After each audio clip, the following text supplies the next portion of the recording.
A palavra do Senhor. Levanta a tua Bíblia e vamos fazer nossa declaração juntos. Esta é a minha Bíblia. Eu sou o que ela diz que eu sou. Eu tenho o que ela diz que eu tenho. Eu posso fazer o que ela diz que eu posso fazer. Hoje eu serei tocado pela palavra de Deus. Eu audaciosamente confesso que a minha mente está alerta. Meu coração está receptivo. Eu estou pronto para receber a incorruptível, a indestrutível, sempre viva semente da palavra de Deus. Eu nunca mais serei o mesmo. Nunca, nunca, nunca.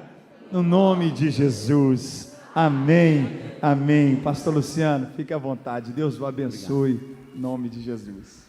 Aleluia, glória a Deus. Boa noite a todos, graça e paz.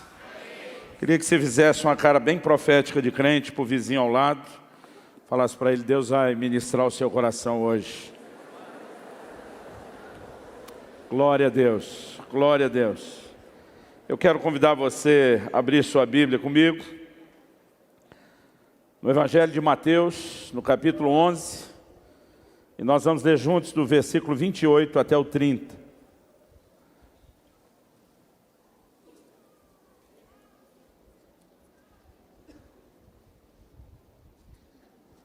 Mateus capítulo 11, do 28 até o 30.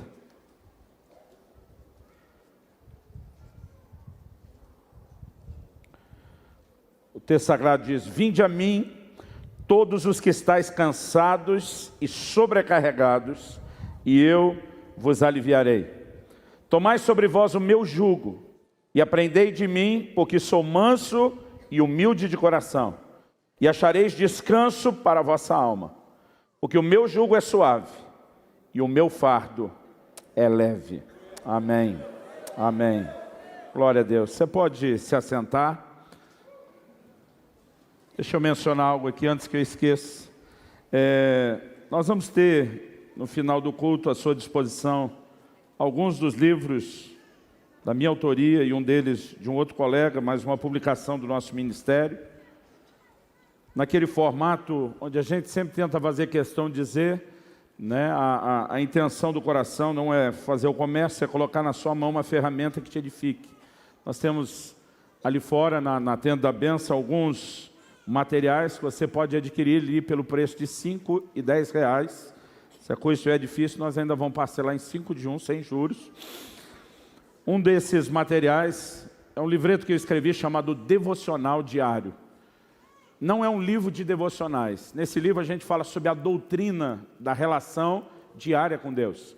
Desde que Deus criou o homem e o colocou no jardim do Éden, ele o visitava diariamente. Jesus nos ensinou a orar e dizer: o pão nosso de cada dia nos dê hoje. E amanhã nós vamos orar de novo. Porque a relação com Deus é diária. Paulo diz: ainda que o homem exterior se corrompa, o interior, contudo, se renova de dia em dia. Então, eu quero muito te encorajar. Meu pastor costuma chamar esse tempo a sós com Deus, esse momento devocional diário, de o segredo dos segredos. E quando nós entendemos essa prática, eu quero te ajudar a entender um pouco mais da importância dela, encorajar você a desenvolver isso com cada vez mais intensidade e dedicação, porque vai fazer muita diferença na sua vida. A gente também tem ali os livros O Conhecimento Revelado e O Falar em Línguas, e tem um material que eu acredito que eu não trouxe aqui antes, um livro que lançamos de um outro amigo, Jânio César, que é o livro Compreendendo o Caráter de Deus. Apesar de falar do caráter de Deus, a temática do livro é a pessoa de Jesus, que é aquele em quem o Senhor tem se revelado, né? Na nossa escola bíblica, nós estamos adotando esse ano, dentro do módulo, né, de Cristologia, isso como leitura complementar, porque é um estudo fantástico, eu creio que vai te abençoar. Se você achar que tem liberdade com o vizinho que está ao lado, fala aí para ele: eu profetizo, você vai me dar um livro desse de presente. Você pode até usar o jargão pentecostal: deixa Deus te usar, vaso. Queridos, nesse texto do Senhor Jesus, que nós lemos, palavras do Senhor Jesus, normalmente a gente se concentra no versículo 28. Na maioria das nossas Bíblias é o texto que está grifado, é aquilo que nós decoramos. É quando Jesus diz: vinde a mim todos os que estáis cansados, sobrecarregados, e eu vos aliviarei. A maioria de nós bate no ponto no final da frase do versículo 28 e não avança. E para nós parece que o que Jesus estava dizendo era apenas: me traz o seu peso, me traz o seu fardo, eu quero tirar isso das suas costas, eu quero que você tenha alívio, eu quero que você tenha descanso. Mas a proposta de Jesus não é apenas tirar o seu peso ou o seu fardo. A proposta de Jesus, na verdade, é realizar uma troca. E o tema da mensagem que Deus colocou no meu coração hoje é exatamente esse: trocando os jugos com Jesus. Porque Jesus diz no versículo 29, tomai sobre vós o meu jugo. Então a primeira proposta é: traz o seu, que eu quero tirar de sobre as suas costas, eu quero tirar de você. Mas Jesus diz: em lugar do seu, eu quero que você coloque o meu. Ou seja, Jesus não prometeu apenas tirar o nosso jugo. O que ele prometeu, o que ele ofereceu, foi na verdade uma proposta de trocar de jugo, o nosso pelo dele. A diferença é que Jesus diz: tomai sobre vós meu jugo, aprendei de mim, porque eu sou manso e humilde de coração. Ele diz: e achareis descanso para a vossa alma, porque meu jugo é suave e o meu fardo é leve. Deus tem me feito perceber algo que durante muito tempo foi o motivo da minha oração. Quando eu comecei a buscar mais a Deus, eu consegui olhar para a Igreja de Jesus e ver dois grupos distintos. Um deles parecia pregar muito compromisso com Jesus, mas falava pouco dos milagres da intervenção de Deus. Outro grupo parecia falar muito dos milagres, da intervenção, do mover de Deus, mas parecia falar pouco a respeito do compromisso. E na verdade, querido, nenhum de nós tem o direito de fazer uma escolha entre uma coisa ou outra. Deus continua sendo um Deus de milagres. A Bíblia diz que Jesus é o mesmo ontem, hoje e o será para todo o sempre. No entanto, nós precisamos entender que Deus espera de nós a expectativa de fé de que Ele é um Deus de intervenção, Deus de milagre nas nossas vidas, mas Ele também espera de nós compromisso. Na verdade, eu tenho descoberto que há um nível do mover de Deus que nos toca quando nós estamos chegando até Ele, sendo expostos ao Evangelho. Mas quando Ele encontra em nós uma resposta de um compromisso firme com Ele, nós podemos ser transicionados para um nível ainda maior das manifestações de Deus. Eu acredito que o nosso compromisso, na verdade, nos introduz num lugar onde podemos experimentar ainda mais do que aquilo que nós experimentamos da parte de Deus no início. Eu repito, Jesus viveu um ministério tocando a vida dos necessitados. Atos 10:38 fala sobre como Deus ungiu a Jesus de Nazaré com Espírito Santo e poder. A Bíblia diz: o qual andou por toda parte fazendo bem, curando a todos os oprimidos do diabo, porque Deus era com ele. Eu olho para as Escrituras e percebo que Jesus não apenas fez isso, mas nos mandou fazer o mesmo. Ele disse aos seus apóstolos ao enviá-los: vocês vão curar os enfermos, vocês vão limpar os leprosos, vocês vão expulsar os demônios. Ou seja, reproduzam esse modelo de ministério que toca os necessitados. Então, eu não tenho um pingo de dúvida de que aquilo que Jesus começou, Ele quer que seja continuado. Deus oferece a toda forma de necessitado alívio. Mas eu quero que você reconheça que há duas propostas distintas nessas palavras de Jesus. Na primeira delas, Jesus diz: vinde a mim. Na segunda, Jesus diz: tomai o meu jugo. Além dos dois convites, nós vemos Jesus falando de dois resultados. No primeiro, no versículo 28 que nós lemos, o Senhor diz para mim e para você: vinde a mim, todos vós que estáis cansados, que estáis oprimidos. E o que Ele promete que aconteceria conosco? Ele diz: eu vos aliviarei. Então, no primeiro convite, vinde a mim, o resultado oferecido é um alívio. Mas no segundo, quando Ele diz: tomai sobre vós o meu jugo, o que Ele oferece, diante da segunda proposta, é: e achareis descanso para as vossas almas. Querido, eu particularmente acredito que há uma diferença enorme entre alívio e descanso. Há 20 e tantos anos atrás, no início do meu ministério, eu lembro de uma ocasião onde o carro que a gente tinha, uma Brasilinha 74, carburação dupla, daquelas que fazia redemoinho no tanque, de tanta gasolina que bebia. Ela deu uma pane e eu estava no centro de São Paulo. É um lugar onde não tinha como deixar o carro parar, o trânsito começou a virar uma confusão, gente buzinando atrás. E eu e um colega descemos para empurrar aquele carro. Mas a gente não estava nem na descida, nem só no plano. A rua era um pouquinho inclinada, era uma subida leve, mas era. Irmão, nós fizemos tanta força, eu e meu colega, para empurrar aquele carro, até que alguém apareceu para nos ajudar. Que no momento em que a gente conseguiu tirar ele do local que atrapalhava e pôr para o lado, no momento que a gente parou de empurrar, eu tive alívio. Mas descanso mesmo, veio só no dia seguinte. Porque eu estava assim, arrebentado. Poucas vezes eu fiz tanto esforço. A única outra vez que eu me lembro de ter feito mais esforço do que nessa. Eu estava em Itajaí, Santa Catarina, nós estávamos na praia, e eu vi uma pessoa se afogando. E o pessoal saiu chamar o bombeiro, e eu não quis esperar o bombeiro, porque eu achei que não daria tempo. E eu tentei tirar a pessoa. Eu já tinha sido advertido, junto com outro grupo, pelos bombeiros, que a gente não ficasse naquela área. A gente já tinha saído, porque o mar estava de ressaca, e alguém disse, olha, do jeito que está, era um morador local, ele falou, eu conheço a maré, daqui 10, 15 minutos nós nem saímos daqui. Vamos embora. Ele tirou todo mundo. E esse camarada resolveu ficar. Não ouviu a gente, mas ele estava com a prancha de buddy-buddy, a gente pensou, pelo menos tem como se virar. Daqui a pouco estou ouvindo alguém gritar, eu olho naquela direção, me parece ser o rapaz que ficou. E eu falei para a turma, está afogando. Um deles falou, imagina, o cara estava com a prancha. Eu falei, mas está gritando desesperado. Então eles disseram, vamos chamar o bombeiro. Eu falei, não dá tempo, o cara vai morrer. E eu lembro que eu me atirei, saí nadando na direção dele, e a turma perto de mim gritando, não vá, não vá. Irmão, foi talvez uma das poucas vezes na minha vida que eu fui pedindo a Deus uma oportunidade de bater em alguém sem pecar. Porque diz que na hora do desespero, quem está afogando agarra em você. Então eu já fui pronto para dar-lhe um soco em nome do Senhor dos Exércitos. Mas graças a Deus não foi necessário. O cara estava tão bêbado, que ele não era mais nem uma ameaça. Eu fui chegando perto dele e ele falou, agora vamos morrer nós dois. Eu falei, eu repreendo essas suas palavras em nome de Jesus. Irmãos, eu tentei tirar ele. Quem disse que eu conseguia? Eu conseguia segurá-lo para o mar não puxar para dentro, mas eu não conseguia trazê-lo de volta. Irmão, eu fiz todo tipo de oração que você puder imaginar. Até dizer, Deus, não sei qual foi aquela manha do Pedro andar em cima d'água, mas eu não quero morrer, não quero deixar esse cara para trás. E, de repente, me deu um estalo. Eu comecei, quando vinha uma onda, jogava ele por cima, eu percebi que puxava mais por baixo. Consegui levá-lo até a metade. Quando a gente estava na metade, os bombeiros entraram e tiraram nós dois, porque senão eu teria um treco. Eu tive o mais profundo nível de exaustão que eu jamais experimentei. Quando a gente saiu da água, tanto um como o outro, não dava para ficar em pé, não tinha condições de ficar em pé. Nos próximos minutos, 20, 30 minutos, o que eu provei foi alívio. Descanso, irmão, levou uns 2 dias para me recuperar.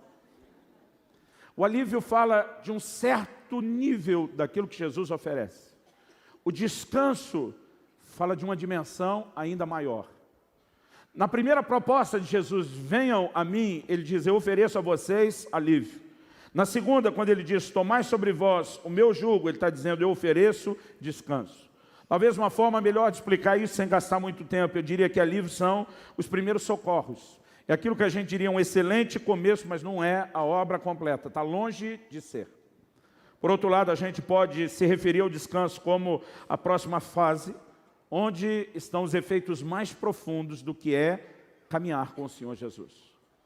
Eu acredito que a proposta do Senhor Jesus são 2, porque eu acredito que ela precisa ser cumprida em 2 etapas. A maior parte das pessoas que ainda não se converteu, que não conhece, que não entende o que é caminhar com Ele, é atraído pelo primeiro convite. Vinde a mim, todos vós que estáis cansados, e eu vos aliviarei. E quando chegamos, Ele intervém, Ele diz, mas eu quero que você possa experimentar mais do que isso. Além de alívio, eu quero oferecer descanso para a sua alma. Mas para que você possa entrar no próximo nível, o que Ele está oferecendo é, você tem que tomar o meu jugo. O jugo já não é parte mais do nosso contexto cultural, então, às vezes a gente acaba não entendendo o que é a proposta do jugo. E eu quero explicar um pouquinho mais isso, até porque eu e você não precisamos de muita explicação sobre o que é a primeira proposta de Jesus. Mas o jugo, quando você olha a mensagem bíblica, ele fala de união. O jugo era uma peça de madeira, em alguns lugares do Brasil nós chamamos de jugo, em outros de canga, que fazia com que dois animais obrigatoriamente tivessem que trabalhar juntos. Então muitas vezes se emparelhava uma junta de bois, às vezes faziam isso com cavalos, mas na hora de arar a terra, nos exemplos bíblicos, a maior parte que nós temos era exatamente uma junta de bois. Era aquilo que obrigava dois animais a trabalharem juntos, a puxar o arado na mesma direção, na mesma linha, no mesmo compasso. Isso falava entre os animais de união. E quando a Bíblia usa a expressão do jugo, um dos aspectos a qual ela aborda e tenta comunicar para nós é a visão de união. Abre rapidinho sua Bíblia comigo, em 2 Coríntios, no capítulo 6, a partir do versículo 14. A palavra de Deus diz: não vos ponhais em jugo desigual com os incrédulos. A expressão jugo desigual é quando você colocava dois animais diferentes. Por exemplo, uma tentativa de colocar um cavalo e uma mula. O jugo ficava desigual, não só a altura, o encaixe no pescoço, mas o ritmo, com que cada animal caminhava, a força com que puxava. Então a expressão jugo desigual é quando você tentava colocar dois animais diferentes, emparelhados pela mesma canga ou pelo mesmo jugo. E ele usa esse exemplo para dizer: não vos ponhais em jugo desigual com os incrédulos. Agora, olha as perguntas que ele faz, o apóstolo Paulo. Porque que sociedade pode haver entre a justiça e a iniquidade? Note a palavra sociedade. Ou que comunhão da luz com as trevas? Observe agora a palavra comunhão. A próxima que ele usa: que harmonia entre Cristo e o maligno? Ou que união do crente com o incrédulo? Que ligação há entre o santuário de Deus e os ídolos? Então, ao usar aqui as palavras sociedade, comunhão, harmonia, união, ligação, ele está mostrando exatamente qual era o significado do jugo. Quando Jesus está dizendo: venha até mim, eu quero tirar o seu peso, eu quero dar a você alívio, nós entendemos exatamente que tipo de peso, de fardo ele quer tirar. Ele não está falando apenas dos nossos problemas, mas muito além disso, ele está falando da nossa condição. Agora, quando nós chegamos até ele, o que Jesus está dizendo, a ideia que eu tenho para você, não é que você viva sem jugo. O que eu proponho é uma troca. Nós vamos tirar o seu, mas você vai colocar o meu. O que ele está dizendo? Eu quero que você ponha o pescocinho debaixo de uma canga que te deixe, de um jugo que te deixe emparelhado comigo, que faça você caminhar comigo na mesma direção que eu, no mesmo compasso. Eu quero que a partir de agora você não só tenha alívio, eu quero que você esteja ligado a mim. O que eu estou propondo para você é compromisso. O que eu estou propondo para você é que nós possamos caminhar juntos. E quando nós entramos nessa outra dimensão, muitas vezes a palavra jugo aparece na Bíblia para falar de algum peso. Por exemplo, Isaías, capítulo 10, versículo 27. Isaías capítulo 10, versículo 27. Diz: acontecerá naquele dia que o peso será tirado do teu ombro e o seu jugo do teu pescoço, jugo que será despedaçado por causa da gordura. Outras traduções dizem do azeite, da unção. Mas Deus está dizendo: eu quero tirar o peso do ombro e o fardo ou o peso que está sobre o seu pescoço, o jugo. Ele muitas vezes era visto como um peso. Então Jesus está dizendo: o meu não é um peso. Meu jugo é leve, meu fardo é suave. Então ele está dizendo: eu quero tirar o seu peso, e o que eu estou te oferecendo não é pesado. Mas o que eu estou te oferecendo linka, conecta você comigo.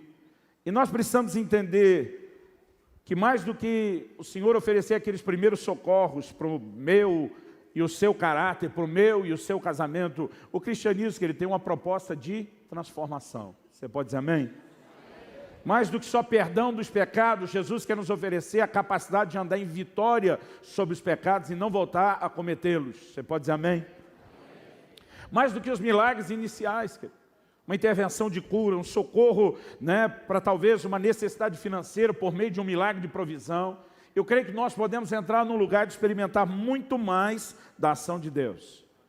Mas o que nós precisamos ter em mente: Deus nunca quis apenas oferecer de maneira descompromissada a intervenção dele. Por meio dos seus milagres, Deus está sempre fazendo para mim e para você uma declaração de amor. Ele está falando do interesse dele por nós. Mas através desse primeiro nível de intervenção, ele está tentando se revelar a mim e a você e dizer: eu quero que você permaneça conectado comigo. Aliás, eu gosto de dizer que receber um milagre não é só um privilégio, é também uma responsabilidade. Você pode repetir isso comigo? Diga: receber um milagre não é só um privilégio, mas também uma responsabilidade.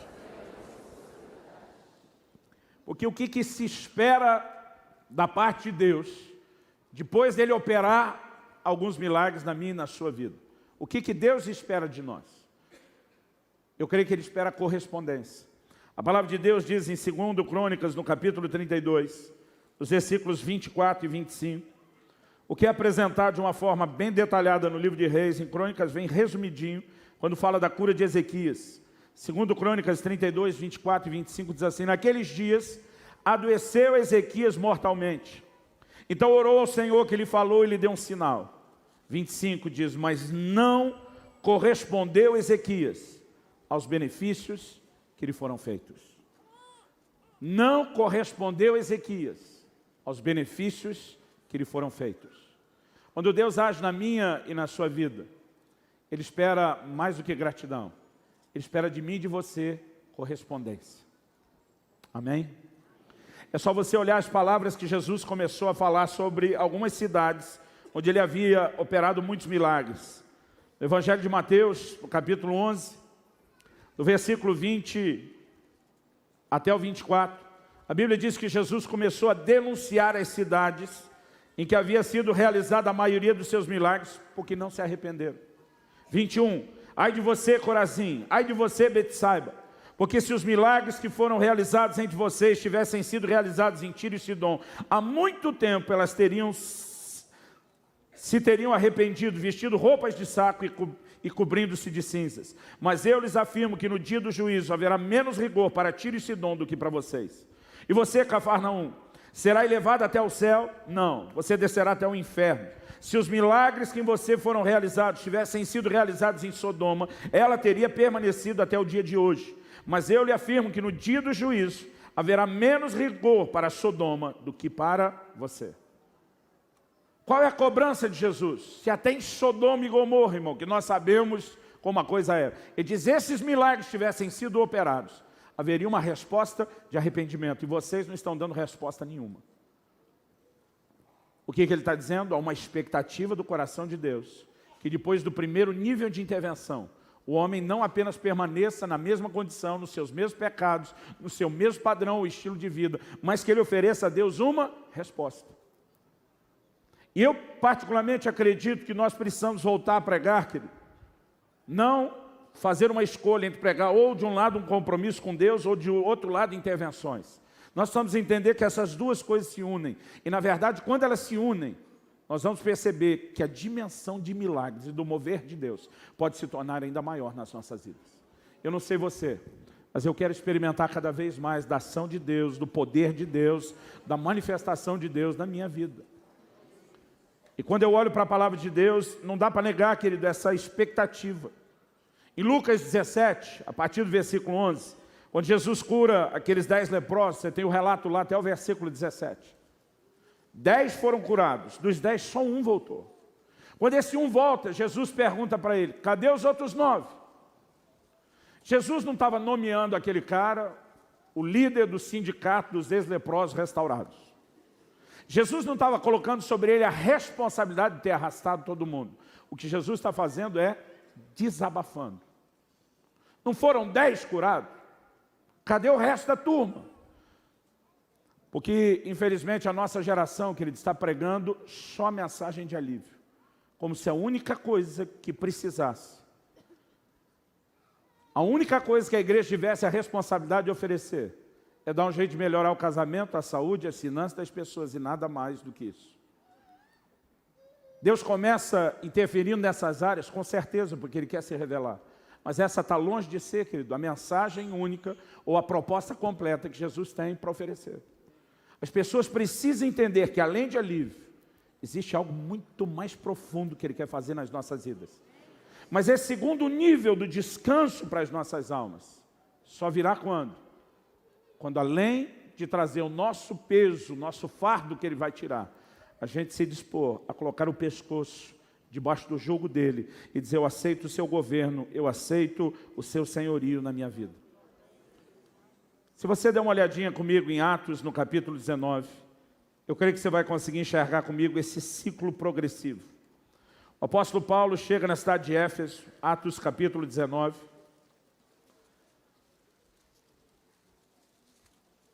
Conduz a uma decisão por Jesus as primeiras pessoas. E o versículo 5 e 6 diz assim: eles, tendo ouvido isso, foram batizados em o nome do Senhor Jesus. Impondo-lhes Paulo as mãos, veio sobre eles o Espírito Santo, e tanto falavam em línguas como profetizavam. Uma primeira mensagem foi pregada, houve conversão e resposta, um primeiro nível de sinais e manifestações começa. Mas a Bíblia diz, no versículo 8, que durante 3 meses, Paulo está frequentando a sinagoga, e lá ele fala ousadamente, dissertando, persuadindo com respeito ao reino de Deus. Mas o versículo 9 diz que ele encontra resistência da parte de alguns. O texto diz: visto que alguns deles se mostravam empedernidos e descrentes, falando mal do caminho diante da multidão, Paulo, apartando-se deles, separou quem? Os discípulos, passando a discorrer diariamente na escola de Tirano. Durou isso por espaço de 2 anos.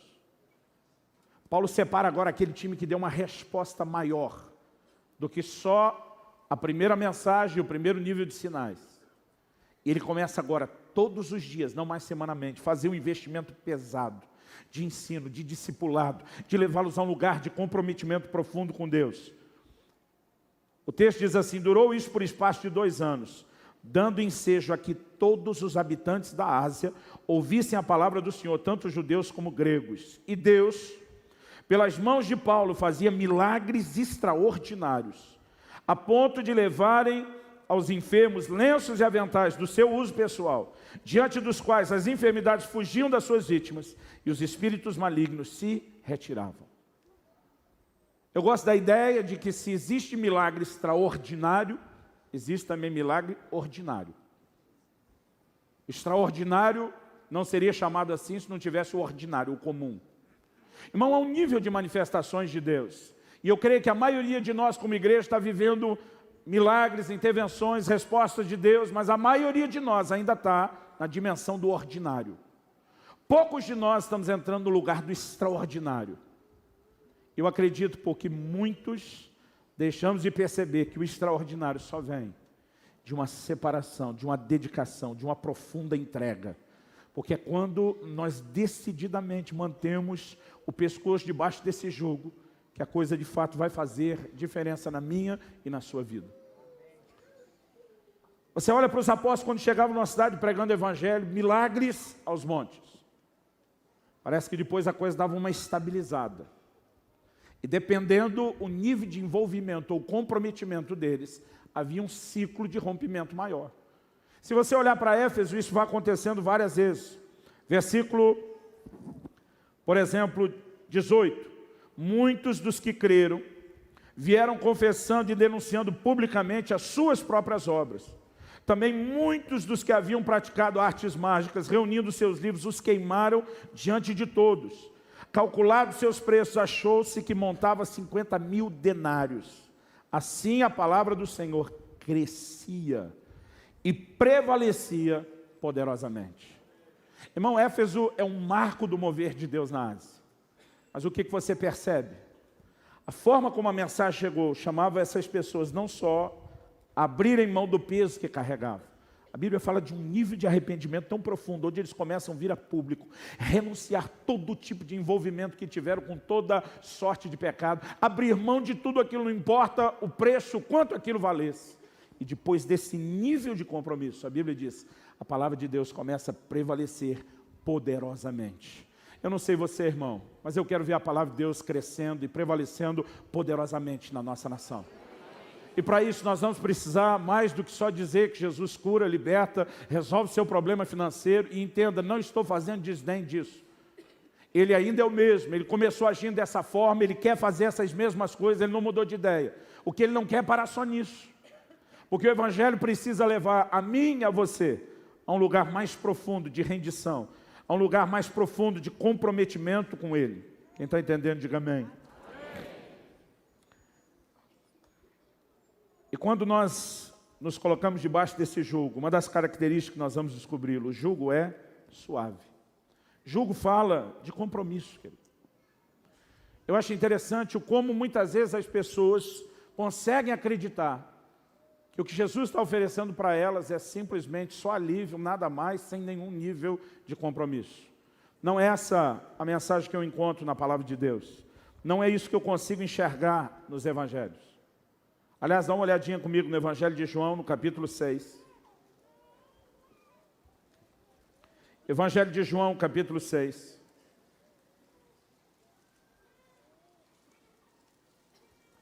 Olha comigo, versículo 53. Respondeu-lhe Jesus, em verdade vos digo, se não comerdes a carne do Filho do Homem, e não beberdes o seu sangue, não tendes vida em vós mesmos. Quem comer a minha carne e beber o meu sangue tem a vida eterna, e eu o ressuscitarei no último dia. 55. Pois a minha carne é verdadeira comida, o meu sangue é verdadeira bebida. Quem comer a minha carne e beber o meu sangue permanece em mim e eu nele. Irmão, Jesus não está falando de nenhum ato de canibalismo. Ele também não está estabelecendo a doutrina da transubstanciação, que só seria vivida quando chegasse o momento da ceia ou da comunhão. Jesus está usando um exemplo que os povos orientais, os povos antigos, todos conheciam muito bem, que era um ritual de aliança de sangue. Através desse ritual, ele simbolicamente estava assumindo um nível de comprometimento com o outro, a ponto de dizer, nossa carne se mistura, nosso sangue se mistura. Quando faziam o ritual e quando tinham aquela ceia, eles estavam indo para um mais profundo nível de compromisso. Olha comigo o versículo 60. Muitos dos seus discípulos, tendo ouvido tais palavras, disseram, duro é esse discurso, quem o pode ouvir? Eles não disseram, esse homem está louco. Eles não disseram, esse homem está falando coisas que não fazem sentido para nós. Sabe o que eles disseram? Esse negócio é pesado. Essa conversa não é para qualquer um. O texto diz que eles reconhecem que o discurso é duro. Porque o Senhor Jesus está dizendo, eu não tenho só algo a fazer por você. Eu espero que você se comprometa comigo. Eles perguntam, duro esse discurso, quem o pode ouvir? A NVI traduziu isso assim, dura essa palavra, quem pode suportá-la? Agora, o interessante é que no versículo 66, a Bíblia diz assim, à vista disso, muitos dos seus discípulos, não está falando que eram os estranhos, dos seus discípulos o abandonaram e já não andavam com ele. Irmão, quem achou o discurso duro não foi nem só a multidão, os estranhos que estavam de longe, os próprios discípulos. Porque Jesus não tinha só os 12. A Bíblia fala dos 12, fala dos 70, fala de muitos seguidores. Mas os próprios discípulos, diz a Bíblia, o abandonaram e já não andavam com ele. Interessante que o 67 diz, Jesus virou aos 12. E perguntou Jesus aos 12, diz o 67, porventura, quereis também vós outros retirar-vos? Você consegue imaginar Jesus fazendo isso? Mas ele vira para os 12 e diz, ó, porta da rua, serventia da casa. Quem quiser pode vazar com os outros. Pastor, isso não parece um discurso de amor? Não, querido. O discurso de amor foi oferecido desde o início. Houve um nível de intervenção, mas ele está dizendo que você quer ir para a próxima fase.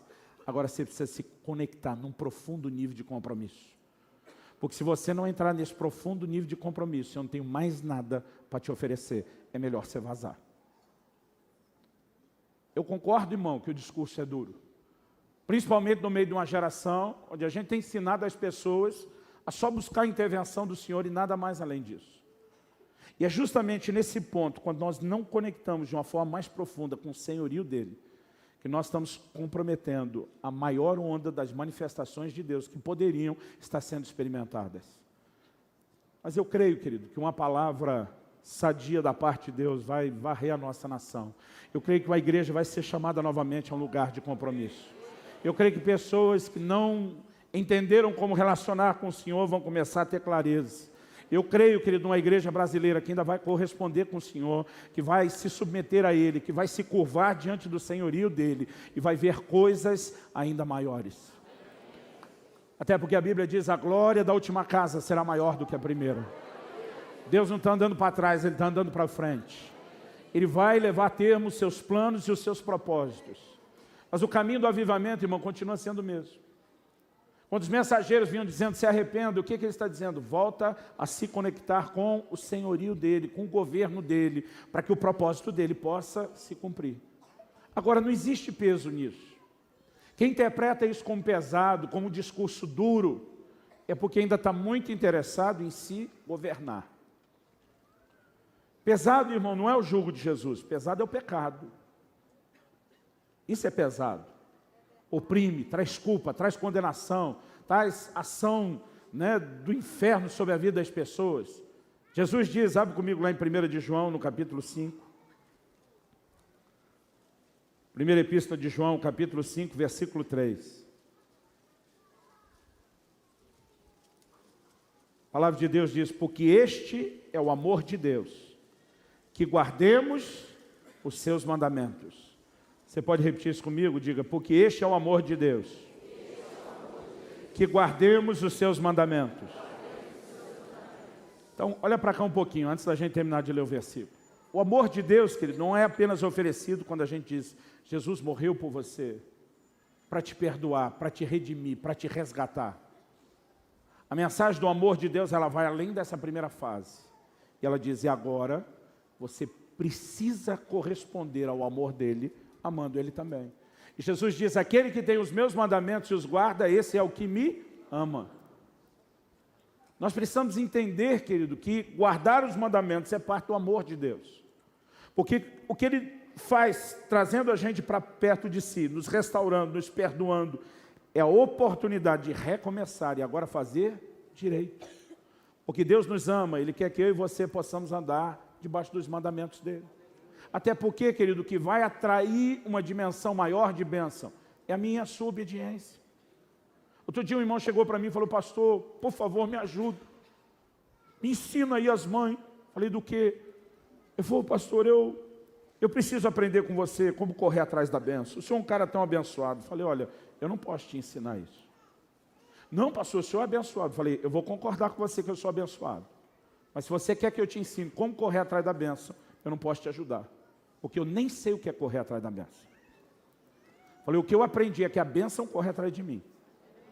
Deuteronômio 28, Deus disse, atentamente ouvides a minha voz e guardardes os meus mandamentos. Essas bênçãos virão atrás de ti e te alcançarão.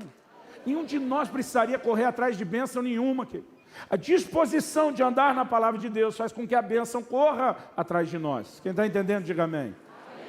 Agora, há uma dimensão maior, querido, maior do que o alívio, há uma dimensão de descanso, há um nível de intervenção mais profunda, que está profunda e intimamente associado a uma dimensão maior do nosso compromisso.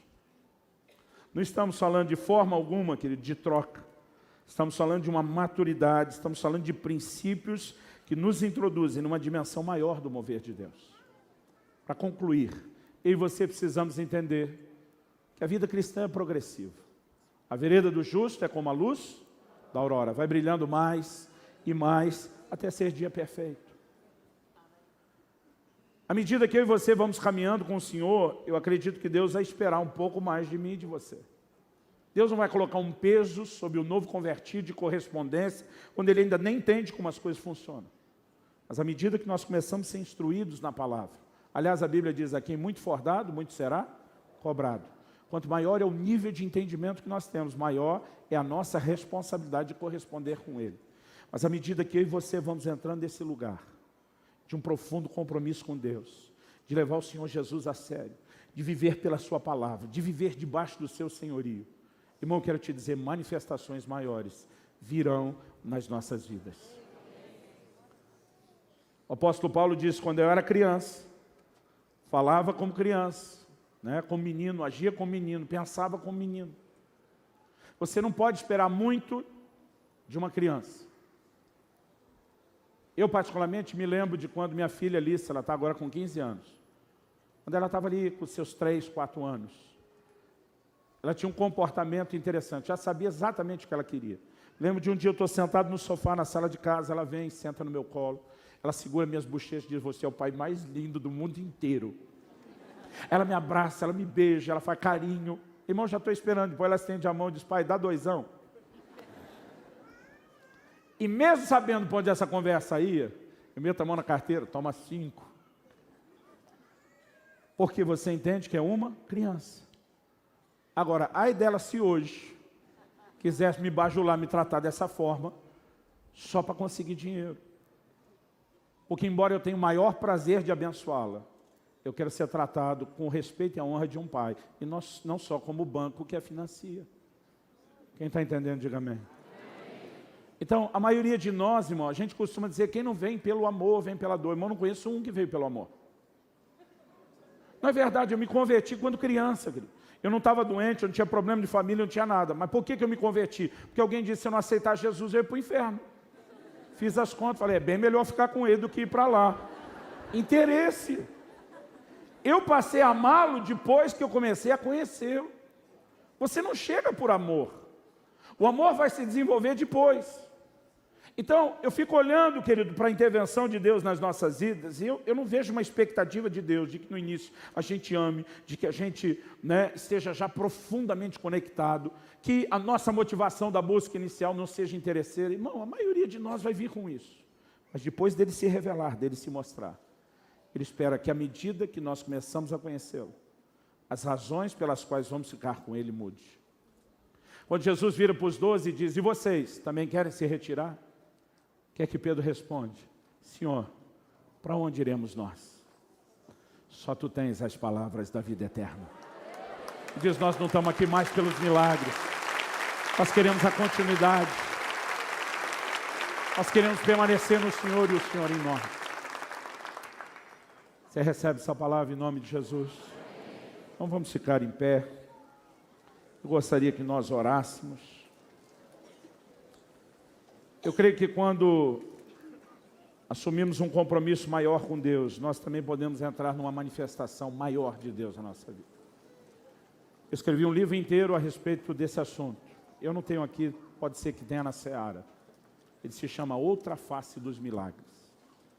A ideia é justamente falar do lado não ensinado dos milagres. Há uma dimensão maior do mover de Deus, que virá para mim e para você, querido, quando nós começarmos a buscar a Deus, não mais só pelo que Ele faz, mas quando nós começamos a entender quem Ele é e nos comprometer profundamente em se relacionar com esse Deus. Até porque o que Ele faz, querido, é uma extensão do que Ele é. O livro de Hebreus diz: Deus é galardoador. Deus é recompensador. Deus é abençoador. Isso não é o que Ele faz, é uma extensão do que Ele é. Mas quanto mais eu e você entendemos o coração de Deus, quem Deus é, quanto mais nós entramos nessa revelação da pessoa, quanto mais nós nos conectamos, irmão, deixa eu te dizer, maior são as probabilidades de eu e você vivemos intervenções extraordinárias da parte de Deus. É precioso poder experimentar alívio. A melhor ainda, irmão, é quando nós temos descanso. A um nível mais profundo. Eu quero te encorajar nesse momento a orar, a falar com Deus. Eu não sei qual a dimensão do compromisso você já assumiu com Jesus ao longo da sua caminhada. Eu sei que a maioria de nós, talvez viemos com interesses diferentes, mas a maioria de nós chegou por interesse. Mas depois nós começamos, aos poucos, a descobrir quem Ele é. Mas hoje eu quero te fazer a pergunta honesta e sincera. Diante desses 2 convites, Jesus: vinde a mim, e eu vou oferecer a você alívio. E o outro convite: tomai sobre vós o meu jugo. Eu quero que você se questione onde é que você está. Talvez você diga: pastor, eu, além do alívio, eu já estou ameaçando botar a cabecinha. Eu só não fiz isso totalmente. Eu quero que você possa se avaliar, e talvez não só se avaliar. Há muita sabedoria naquela oração do salmista, quando ele diz: sonda-me, ó Deus, conhece o meu coração. Eu não vim aqui apontar o dedo para você, eu não vim te chamar de um crente meia boca. eu quero de todo o meu coração, querido, tentar te ajudar a entender que se você já experimentou coisas tremendas da parte de Deus, você não faz ideia daquilo que ainda está por vir. Mas quanto mais eu e você vamos entrando nesse lugar profundo em Deus, eu quero dizer para você que a probabilidade de vivermos uma intensidade maior do mover de Deus, ela vai ampliando, ela vai aumentando. E eu quero te encorajar, mesmo que você diga: pastor, eu, além do alívio, eu já botei minha cabeça debaixo do jugo. Eu tenho certeza que eu assumi esse mais profundo nível de compromisso. Eu quero te encorajar a renovar o seu compromisso com o Senhor Jesus hoje. A dizer: eu quero permanecer com a cabeça exatamente nesse lugar, debaixo do seu jugo, debaixo daquilo que me une, daquilo que me mantém vinculado a você. Eu não terminei de ler aquela hora o versículo 3 de 1 João 5. E diz: porque este é o amor de Deus, que guardemos os seus mandamentos. Ele termina dizendo: ora, os seus mandamentos não são penosos. Essa palavra traduzida como penoso, no original grego é a palavra baros. Ela fala de um peso pesado. Ou seja, os seus mandamentos não são pesados. Jesus está dizendo: se você tomar meu jugo, você vai descobrir que ele é suave, ele é leve. Uma vida cristã não deveria ser um fardo. Eu vejo uns crentes que eu me compadeço deles, porque a conduta agora: não posso fazer mais isso, porque minha religião não me permite. Ele olha para a Bíblia o tempo todo como se fosse um código de conduta só com não pode, não pode, não pode, não pode. E você precisamos entender, querido, o coração de amor de Deus. E que Deus não é uma criatura que está tentando cortar o meu e o seu barato, tirar toda a nossa diversão, alegria. Quando Ele diz não para alguma coisa, Ele sabe o dano que aquilo pode trazer. E Ele quer nos poupar. Nós precisamos entender, querido, que quando entramos no lugar de obediência, que está associado a um profundo compromisso com Ele, a gente começa a descobrir algo tão especial nessa dimensão de relacionamento, que você entende: os mandamentos dele não são um fardo para ser carregado. Jesus não estava querendo colocar sobre você um peso maior do que aquele que você já carregava quando você chegou até Ele. Ele está dizendo: meu jugo é suave, meu fardo é leve. Talvez nessa noite você precise deixar aos pés da cruz algum peso que você está carregando. Talvez nessa noite você precise receber um toque do Espírito Santo na sua própria vida, que te leve a entrar nesse lugar onde há uma leveza na caminhada cristã, onde você descobre o mais profundo nível de prazer e realização, que é estar conectado com Deus, em intimidade, em comunhão com Ele. Fale com Deus do seu jeito, da sua maneira, com as suas palavras. Espírito Santo, a tua palavra foi anunciada, foi proclamada. E nós queremos que nessa noite o Senhor quer encontrar não apenas uma resposta maior de compromisso da nossa parte, mas o Senhor, através disso, quer nos levar a um lugar de intervenções ainda maiores. Nós não queremos apenas assistir de forma passiva tudo aquilo que o Senhor já fez e não corresponder contigo. Nós reconhecemos que a maioria de nós chegou até o Senhor com motivações equivocadas. A maioria de nós chegou até o Senhor com interesses de simplesmente resolver um problema momentâneo.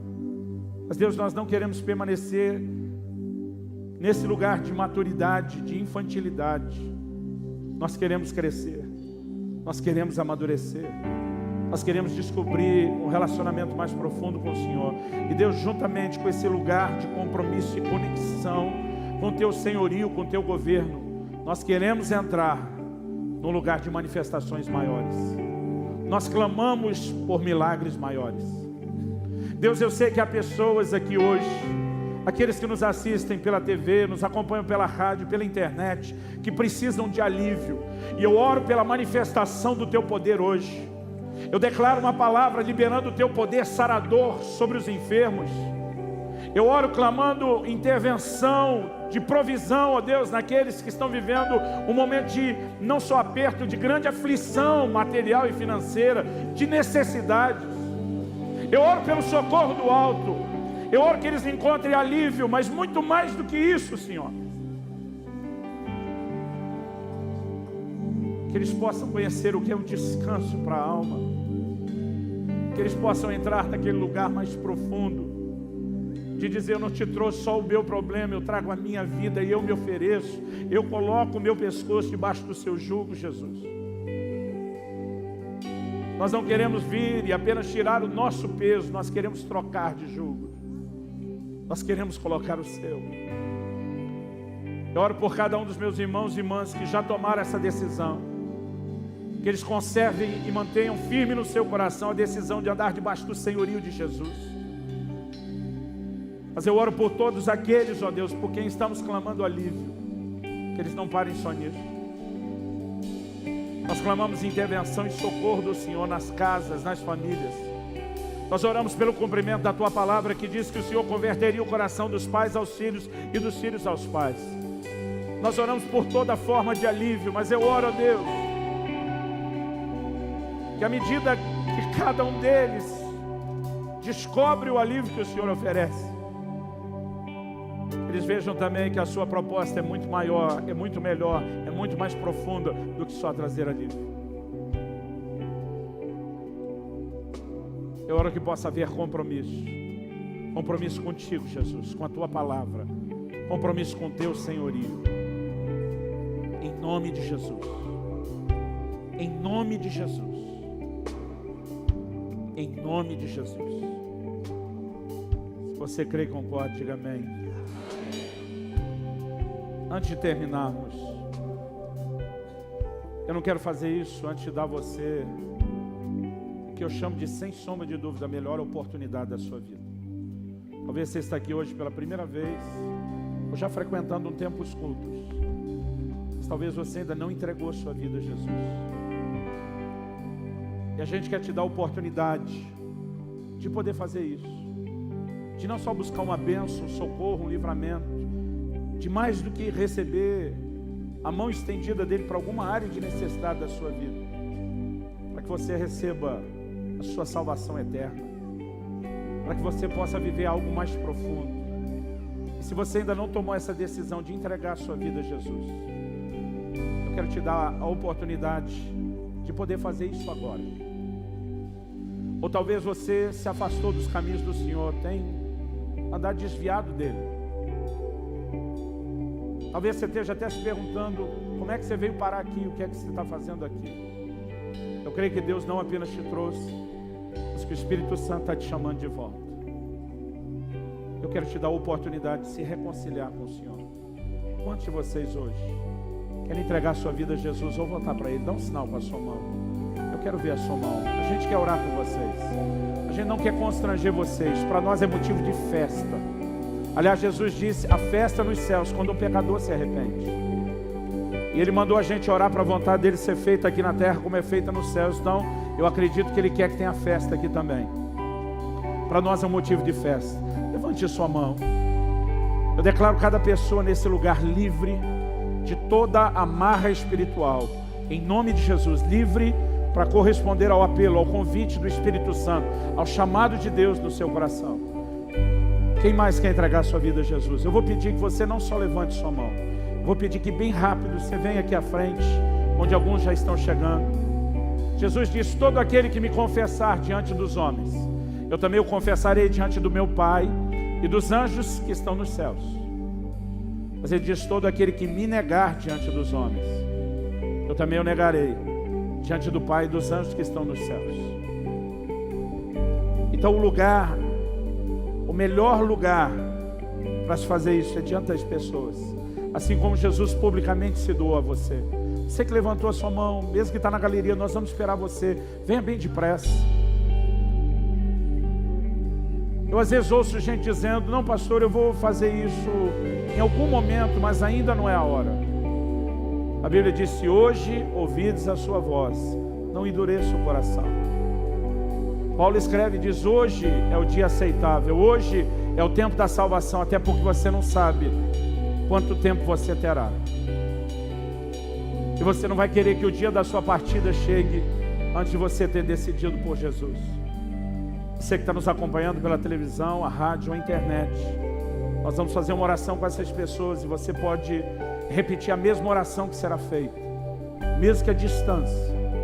E você pode entregar a sua vida ao Senhor Jesus.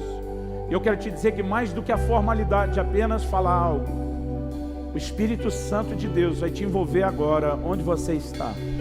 E Ele vai produzir diferença na sua vida. Quem mais? Eu queria que você virasse para o vizinho à sua direita, à sua esquerda, perguntasse para ele se você já entregou a sua vida a Jesus. Mesmo se ele falar que sim, pergunta aí, você tem certeza? Fala para ele, se você quiser, nós vamos junto lá na frente. Se você sentir que ele precisa de ajuda, traz essa pessoa para cá, em nome de Jesus. Eu quero que o pastor André, como pastor da casa, possa ter o privilégio de fazer essa oração com vocês, de guiá-los a Cristo nessa decisão. Que Deus abençoe vocês. A igreja erga suas mãos para os céus. Enquanto você vem no altar, vem aqui à frente. Nós vamos adorar o Senhor cantando essa canção, essa oração, descansando, confiando na misericórdia, na graça de Deus. Erga suas mãos a Ele, coloque o teu coração, a tua vida diante dEle. Coloque, consagre a tua vida a Ele, Jesus. Há um lugar de descanso em Ti, há um lugar de refrigério em Ti, há um lugar onde a verdade reina. Esse lugar é no Senhor.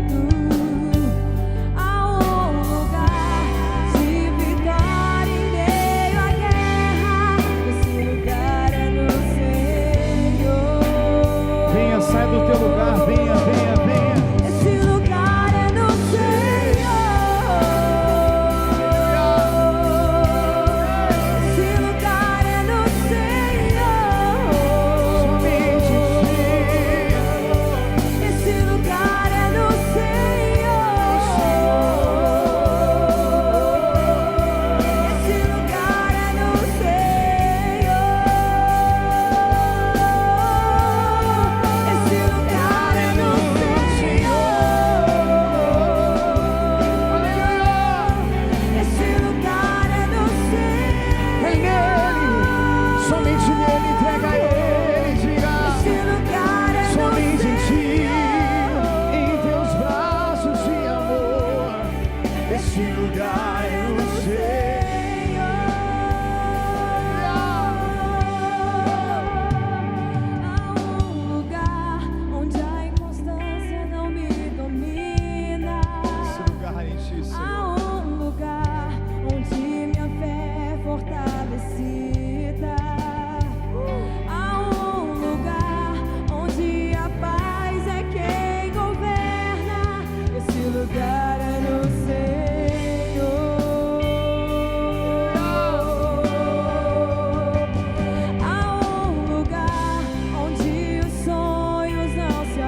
Igreja, estenda as mãos aqui à frente, você que está no altar.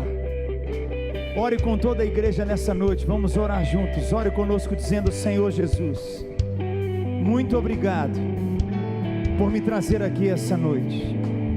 Eu abro o meu coração e eu te peço perdão pelos meus pecados. Lava a minha vida e entra agora no meu coração. Eu que me desviei, arrependido eu volto. Eu declaro: Jesus, Tu és para sempre o meu único Senhor e suficiente Salvador. Eternamente, o meu espírito, a minha alma e o meu corpo, eu sou Teu, somente Teu, em nome de Jesus. Amém, amém, amém, aleluia, aleluia, glória a Deus. Você que está aqui à frente, nós queremos te levar a uma sala aqui ao lado. Temos um presente para você, queremos abençoar. Você tem um pedido de oração, queremos orar por você. Precisamos de 5 a 10 minutos do seu tempo. Se tem festa no céu quando o pecador se arrepende, tem festa aqui na Lagoinha também. Vamos fazer barulho santo para os nossos novos irmãos. Deus abençoe você, Deus abençoe a sua vida. Pode sair aqui ao meu lado, por favor. Pode sair ao meu lado, venha, venha, venha, queremos abençoar você. Se você está com um convidado, pode vir com ele, venha por favor, venha. Aleluia. Levante a mão desse irmão que está do teu lado, segure a mão dele, escute o que eu te falo, preste atenção. Essa palavra do pastor Luciano essa noite, ela é muito importante.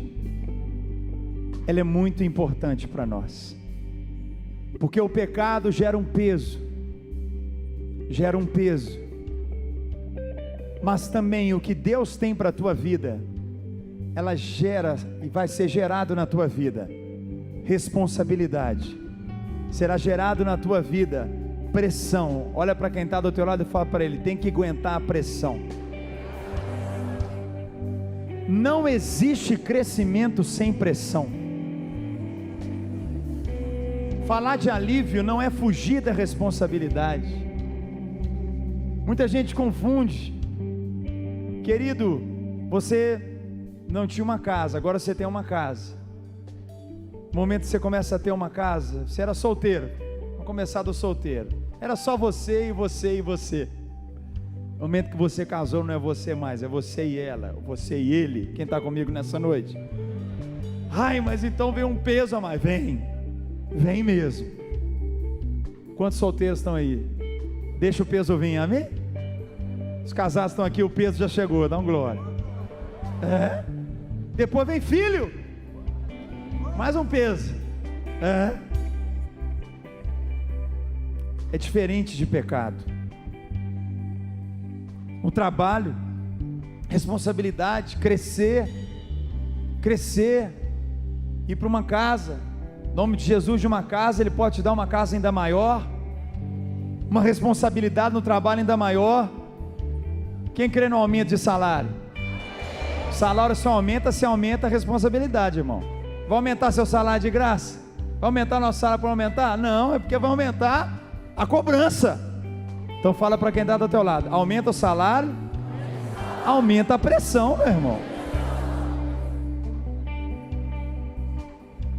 Jesus não fugiu das suas responsabilidades. Nós só vamos crescer à medida da pressão e da dor que a gente suporta. Esses dias nós temos que nos preparar e tirar da nossa vida mesmo o que é pecado, o que é laço, e realmente suportar em Cristo, estarmos firmes, porque nele é leve, é suave. Ele nos dá direção, sabedoria para nessa semana, as pressões que você tem a passar, as dificuldades que você tem a passar, o Espírito Santo vai gritar no seu coração e vai florescer tanta sabedoria e tanta graça. Levante a mão desse irmão e nós vamos orar. Você que está em casa pela televisão, Que bom que está conosco, pela internet, pela rádio.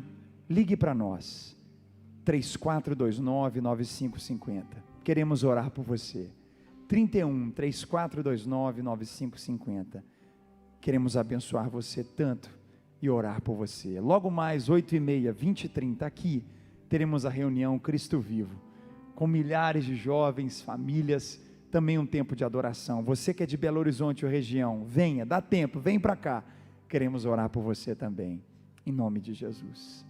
Pai, nós oramos nessa noite e cremos na tua fidelidade, cremos que o Senhor tem para nós, nos permite suportar e passar, sabendo que em Ti temos a leveza, a clareza, a revelação, a luz, discernimento, sabedoria, direções, e pedimos a Tua bênção essa noite. Guia-nos em paz, guia-nos nessa semana debaixo da Tua luz, da Tua verdade, do Teu caminho. A Tua palavra é a verdade, a Tua palavra nos prepara, nos capacita. Eu ministro sobre cada um, Pai, sobre cada um de nós, uma semana frutífera, uma semana de crescimento, uma semana onde não seremos abalados, Pai, mas caminharemos firmados, descansando em Ti, confiando que a Tua palavra é a mesma ontem, hoje e sempre, e ela vai se cumprir, a Tua promessa e o Teu querer para nós. Leva-nos em paz, leva-nos debaixo da Tua cobertura, do Teu cuidado, da Tua mão que sustenta o nosso coração. Nós cremos em nome de Jesus, amém, amém e amém, aleluia, aleluia. Deus é fiel e nós vamos debaixo da paz, confiando no Senhor, amém. Dê um abraço em quem está do teu lado, Deus te abençoe. Quinta-feira, 20 horas, temos esse novo culto maravilhoso. Quinta-feira, noite de milagres. Sexta-feira e sábado aqui na igreja, a conferência We Are One. Venha participar conosco, que Deus te abençoe, que Deus te guarde, uma boa semana, a paz do Senhor.